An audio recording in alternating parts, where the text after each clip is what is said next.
All right, welcome to another deep dive. And this time we're taking a look at, well, it's a pretty hefty book all about math, content, the methods, the history.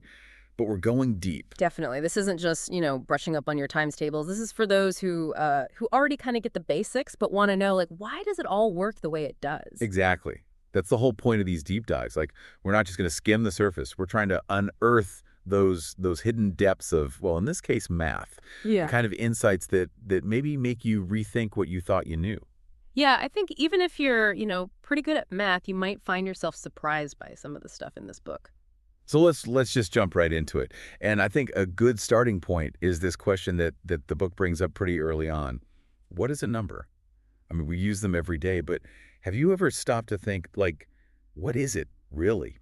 Right. It's one of those things you just take for granted. But the book makes this really interesting point that when you get down to it, when you're looking at numbers abstractly, they actually get their meaning from their relationships to other numbers. Okay, so it's less about the number itself and more about its place in a network of relationships. Yeah, exactly. It's like the book uses the example of the number six. It's not just six hanging out on its own. It's five plus one, it's three times two, it's a factor of 30. All of these relationships are what actually give the number its identity. Okay, I see what you're saying. So it's almost like each number is a node in this Yeah. massive network, and the connections are what give it meaning. But how does that abstract way of looking at it apply to, I don't know, someone who's not necessarily a mathematician? Well, this whole idea of relational thinking, it's actually incredibly powerful, and it goes way beyond just math. It's how complex systems are built from simple elements. Interesting. Like how so? Think about a computer network. Like each device in that network, its function comes from how it connects and interacts with all the other devices. Or even a musical scale. The relationships between the notes, those intervals, that's what creates harmony. It's all about those relationships. Right. It's like this underlying principle that's kind of weaving its way through all these different areas. Exactly. And it just highlights the elegance and the interconnectedness of mathematical principles. You see it popping up everywhere when you start looking for it. Now, the book also has this fascinating table. It shows how different cultures throughout history have represented numbers. You got the Egyptians, Babylonians, Greeks, Mayans. I mean, it's like a visual history of math. It really makes you realize that our system, our Arabic numerals and the decimal system, which feels so fundamental to us, it wasn't inevitable. Right. It's just what we're used to. Exactly. It spread because it had practical advantages for calculation and communication. So it just shows how even in math, history and human needs have a part to play. It really makes you wonder what other things in math that we take for granted might have been different if history had played out another way. It definitely challenges you to look beyond what you assume is fixed and absolute, even in a field as seemingly absolute as math. Okay, so let's move on to ancient Greece. Now, the Greeks, as the book describes, were totally obsessed with geometry. They even went so far as to solve algebra problems geometrically. Can you imagine that? Using shapes to solve equations. It's pretty remarkable. Euclid's Elements, for example, that whole work is a masterpiece of geometric reasoning.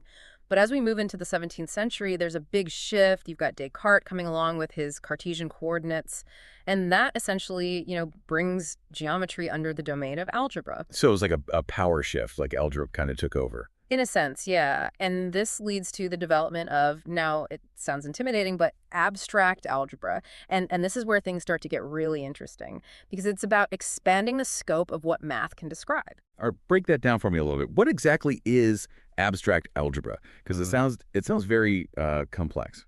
It's about moving beyond just working with numbers and traditional arithmetic. We start dealing with sets of objects and operations, and those objects, they don't have to be numbers. They could be shapes or something else entirely. And the operations, they don't have to be addition and multiplication. It's about looking at the structure and patterns of how those objects interact. So it's like a whole new level of abstraction. Exactly. And this leads to some incredible breakthroughs. Like, suddenly we can start studying spaces that are beyond our familiar three-dimensional world. Okay, so abstract algebra is what really opens up all these new dimensions of mathematical exploration, quite literally new dimensions. Yeah, it's a huge leap, and its impact is felt in fields like theoretical physics, computer science, where the objects of study often defy our everyday intuitions about space and quantity. All right, well, next up, we've got functions. The book describes them as the abstract image of how one magnitude depends on another. Right, like the classic example is a falling object. The distance it falls depends on the time it's been falling, or, think about energy or heat.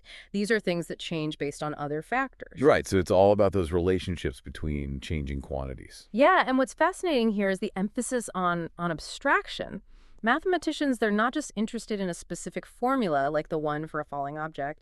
They're looking for that general form of dependence, that y equals fx. That simple equation captures the essence of countless real-world phenomena. So it's like a universal language for describing how things change and interact with each other. Precisely.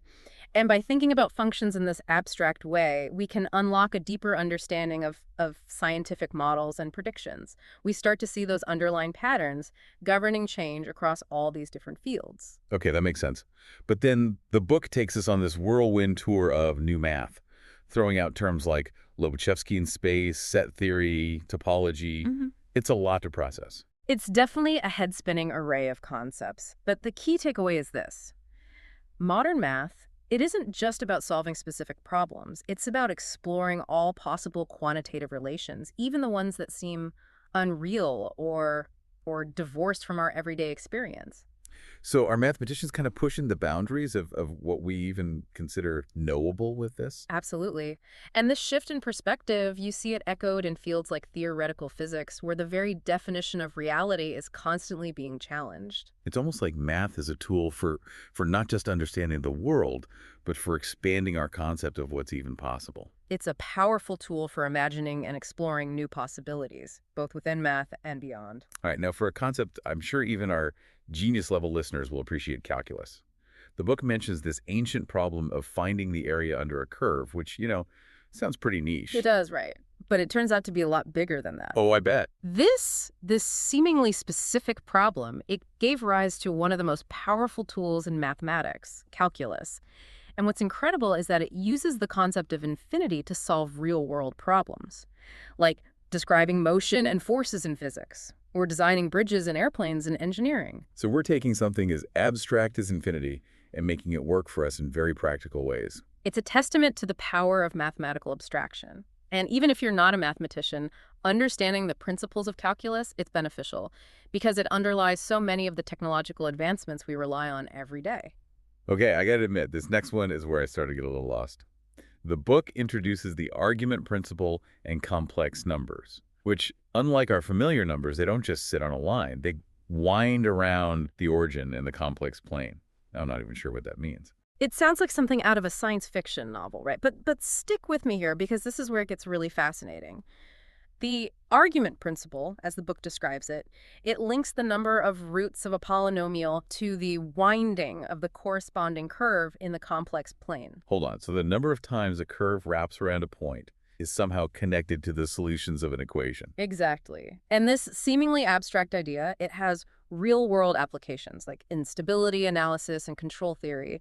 It's used to design systems in electrical engineering and aerospace to make sure they operate in a stable and predictable way. Wow. Okay, so we've got these abstract mathematical concepts that are actually having these very concrete implications in building the technology that shapes our lives. That connection that's blowing my mind a little bit. It really highlights how math's beauty often lies in these unexpected connections between seemingly disparate concepts. And those connections, they can have profound practical consequences. It's like math is this hidden code that unlocks the secrets of the universe. And the more we decode it, the more layers of meaning and application we reveal. That's a great way to put it. And it's that sense of wonder, that pursuit of understanding that makes math so captivating, even for those who might find it challenging at times. Welcome back to our deep dive. We're picking up where we left off with this fascinating book about mathematics. Last time we were talking about how math it's really about so much more than just, calculations. It's about relationships, patterns, these abstract concepts. And we even ventured into the realm of like complex numbers and the argument principle. Still trying to wrap my head around that one. It definitely stretches the imagination a bit. But today, I thought we could delve into how math helps us understand the universe itself, from the tiniest particles all the way up to the vast expanse of space. Sounds good to me. The book delves into how calculus uses the concept of infinity to solve real-world problems, which is just wild to think about. It really is. And calculus actually emerged partly from this age-old problem of trying to find the area under a curve. And to solve that, well, mathematicians had to grapple with this idea of infinity, dividing a curve into infinitely small segments. It's pretty incredible how something so abstract can lead to such, practical solutions. It's like a bridge between the theoretical and the concrete. Calculus is a perfect example of that. It might seem counterintuitive at first, but it gives us these incredibly powerful tools for understanding the world around us. Like a secret language that unlocks the mysteries of physics, engineering, you name it. Absolutely. And speaking of physics, the book also touches on the theory of relativity, which, as we know, completely revolutionized our understanding of space and time. And math is absolutely essential to even begin to grasp those concepts. Right. Einstein's theory really throws everything we thought we know about the universe out the window. It does, and it relies heavily on the idea of non-Euclidean geometry, which, challenges the assumptions of the traditional geometry, the kind we learned in school with parallel lines and right angles. Oh, yeah. I remember Euclidean geometry. It all seems so neat and tidy. But non-Euclidean geometry, that throws all those neat rules out the window, right? Not entirely. Euclidean geometry still works within certain limits, but Einstein showed that in the presence of these strong gravitational fields, space and time actually become warped. So we need non-Euclidean geometry to describe that curvature. So it's like Euclidean geometry is a flat map and non-Euclidean geometry is a globe. It's a more accurate representation of, the curved surface of the Earth. That's a great analogy. Non-Euclidean geometry helps us visualize and understand this curvature of space-time, this curvature caused by massive objects like stars and black holes. It's amazing how math allows us to conceptualize things that are so far beyond like our everyday experience. Exactly. And it's not just about describing what we already observe. Math also has this incredible power to predict phenomena that we haven't even seen yet. Like how mathematicians predicted black holes long before we had the technology to actually observe them. Precisely. And it goes back to that idea we touched on earlier, how modern math is about exploring all possible quantitative relationships, even the ones that seem at first unreal. So mathematicians are like explorers, charting unknown territories in this world of abstract concepts. They're pioneers pushing the boundaries of what we think is even possible. I like that, pioneers. And those explorations, they often lead to these groundbreaking discoveries that reshape our understanding of the universe. It's a testament to the power of pure thought. It really highlights how interconnected knowledge is. You have this abstract pursuit of mathematical truth that can have this profound impact on our concrete understanding of the physical world. It's pretty mind-blowing when you think about it. It is. The book also takes us on a journey through the history of mathematics, showing how different cultures and civilizations have contributed to its development. It makes you realize how math is a collaborative endeavor, really, built up over centuries by all these brilliant minds. Right. We see how mathematical concepts have evolved from, the ancient Egyptians and Babylonians to the Greeks, Indians, Arabs, and Europeans. It's like a tapestry woven from the contributions of countless individuals across history. And it underscores how math is truly a universal language. It transcends all those cultural and historical boundaries. Speaking of universal languages, let's circle back to the concept of abstract algebra. We touched on it briefly before, but I think it's worth digging a little deeper. Yeah, I'm still a bit fuzzy on what it means beyond the basic definition. Think of it this way. Abstract algebra is a way of generalizing those familiar concepts of, operations like addition and multiplication. So instead of just working with numbers, we can apply these operations to, other mathematical objects. It's like expanding the toolkit. Exactly. Abstract algebra deals with these sets of objects and the rules that govern how they interact. Instead of just looking at specific numbers, we're looking at the structures, the patterns of interaction themselves. Okay, so the book mentions groups, rings, and fields. What are those exactly in this context? Those are different types of algebraic structures. A group, for example, is a set of elements with a single operation. Usually we call it addition or multiplication, but it has to satisfy certain properties. Like associativity and the existence of an identity element. I vaguely remember those terms from way back when. Yes, exactly. Rings are a bit more complex. They have two operations, usually addition and multiplication, and they satisfy a few additional properties. And fields are even more specialized, right? Right. A field is a ring where every non-zero element has a multiplicative inverse. So like the rational numbers, the real numbers, those are examples of fields. So abstract algebra is like, it's like we're building this framework for understanding different kinds of mathematical systems. It's like creating a blueprint for how mathematical objects behave. That's a great way to put it. It allows mathematicians to study the underlying structures of different mathematical objects and discover relationships between areas of math that might seem totally different. Like having a master key that unlocks all these different doors to various mathematical realms. The beauty of abstract algebra is its power to unify and connect different branches of math. It's about finding the common threads running through these seemingly disparate areas of study. It's fascinating how mathematicians can find those underlying patterns, those structures that link these seemingly different concepts together, like they're revealing some hidden architecture of the mathematical universe. And those connections, they often lead to new insights, new discoveries that push the boundaries of mathematical knowledge even further. It's an ongoing process. So we've talked about how math helps us understand the physical universe. But the book also explores how it's used to, describe and analyze complex systems in other fields. Right. Mathematical modeling has become indispensable in areas like economics, biology, social sciences, even the arts sometimes. It's incredible how math can be applied to such a diverse range of subjects. Mathematical models allow us to represent these complex systems in a simplified way, making it easier to analyze their behavior, make predictions about their future states. It's like how economists use models to try to predict market trends, or how biologists use them to simulate the spread of diseases. Exactly. Mathematical modeling provides us with a really powerful set of tools for understanding and managing complex systems. It helps us to see the underlying dynamics that shape our world. It's remarkable how math has become so integral to so many different disciplines. It really is a universal language with incredible reach. It is. It's a language that can illuminate and solve problems in just about every area of human endeavor. And I think the more we learn about math, the more we realize how much more there is to discover. This deep dive has already been such an incredible journey, and we've only just scratched the surface. But I feel like I'm already starting to see the world in a whole new way. That's the power of mathematical thinking. It opens up new perspectives, new ways of understanding. But our exploration doesn't end here. There's still one more part to go. In part 3, we're going to continue our journey, uncovering even more of math's secrets and its beauty. We'll delve into the foundations of mathematics, explore the concept of mathematical proof, and maybe even touch on some of those philosophical implications of this extraordinary field of knowledge. And we're back for the final part of our deep dive into all things math.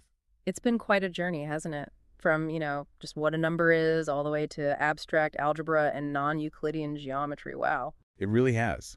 We've seen how math can help us understand the universe, from those tiny little particles to the structure of space and time itself. It's pretty amazing. And we've also talked about how math can be used as this problem-solving tool, not just in physics, but in engineering, economics, biology, so many fields. Right, but now it feels like we're going even deeper Uh-huh. to the foundations of it all. I think that's a great way to put it. We're going to examine the bedrock upon which this whole this whole structure of math is built. Yeah. And the book spends some time talking about set theory. Ah, set theory. It's always seems so fundamental, but also a bit mind-boggling, to be honest. It is. It's basically a way of formalizing the idea of collections of objects. We call those sets. Sounds simple, but it leads to some really profound discoveries and even paradoxes. Oh, yeah. Like, I remember Russell's paradox. That one always kind of messed with my head. It showed how even something as basic as sets could lead to contradictions.